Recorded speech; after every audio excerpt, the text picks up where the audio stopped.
Fine, I'll do an employee handbook, but does it have to be so big?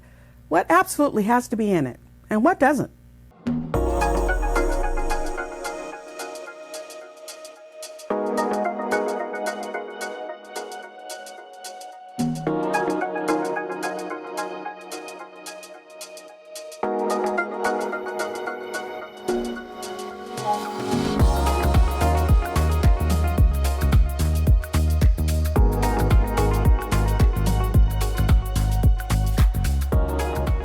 Hi entrepreneurs, I'm Vicky Brown, and you're in the right place if you want to engage your team, boost your business, and grow your leadership muscle. If you're like most of my clients and colleagues, when you think of an employee handbook, you get a bit woozy with visions of huge corporate headquarters and faceless suits dictating rules from on high. Well, in actuality, that's far from reality.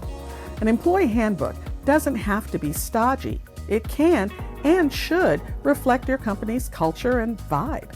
In fact, it's a great way to reinforce those things and give everyone a clear playing field for how colleagues can interact with one another, what they can expect from the company, and what the company expects from them. Think of it as the rules of play. So, does it have to be a zillion pages? No, of course not. Now, that's not to say that I, as an HR professional, probably want you to include a lot more than you want to. So in this episode, I'm going to try to rigorously self-edit and just focus in on the must-have policies.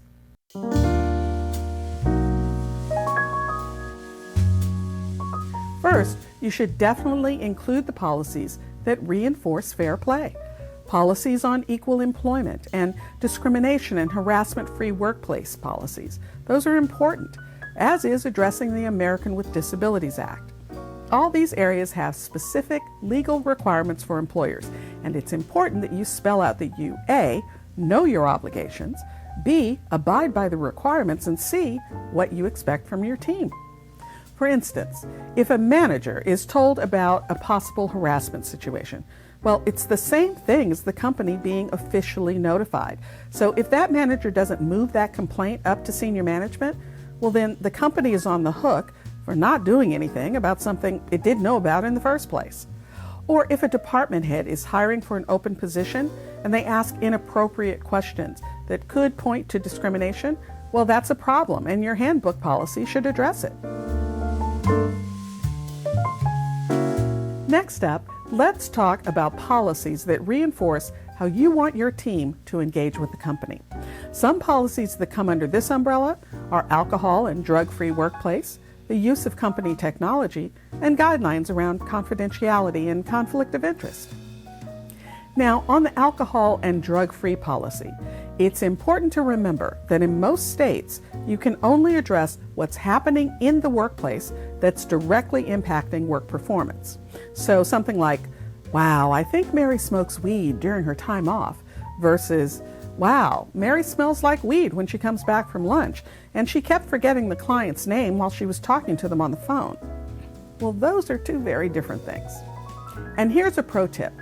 I'm absolutely not saying you should take sweeping action because of the phone call thing. You definitely have to do a bit of digging first, because there may be extenuating circumstances around both the memory issue and the smell of drugs. There may be an underlying medical condition, so things can get very complex very quickly. All that to say, you need to have a policy with clear guidelines, and if or when a situation arises, you'll need to get your labor counsel involved. Now, the conflict of interest policy can be very handy. For instance, here in California, we don't have any prohibition on someone having more than one job, moonlighting. But in the conflict of interest policy, you can at least require the employee to disclose if they're working for someone else so you can determine if a conflict exists. Without that, you might have no way of knowing.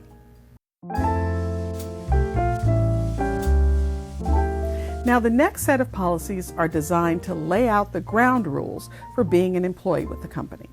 What are the employment categories? Exempt, non-exempt, full-time, part-time, things like that. When and how does payroll happen? What are the work hours? How do you report time? And next, we get to the policies around time when the employee isn't working. Yep, all the leave policies. These include paid and unpaid time off, so things like sick time, vacation days, personal days if you have them, holidays, and time to take care of personal things like bereavement leave, jury duty, time off to vote, medical and medically related leaves, both for the employee and their family members. All these leave programs, both the paid and unpaid, tend to be highly regulated, so it's important that your policies are clear and have all the important and legally required points included. So again, it's really critical that you include an HR professional or your labor counsel in the process of creating your handbook. Now again, as I mentioned earlier, I'm an HR professional, so there are all sorts of other things I think are important to include.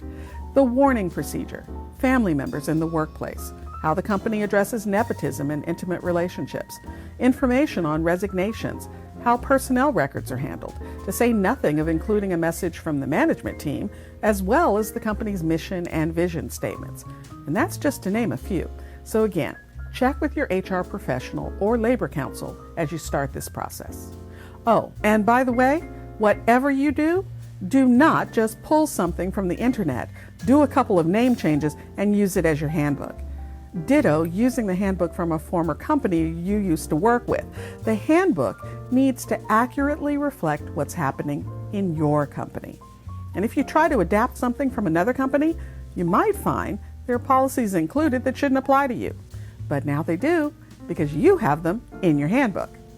If you found this information helpful, please subscribe and share.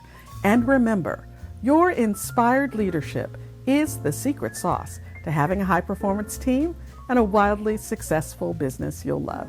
I'll see you next time on Leader's Journey.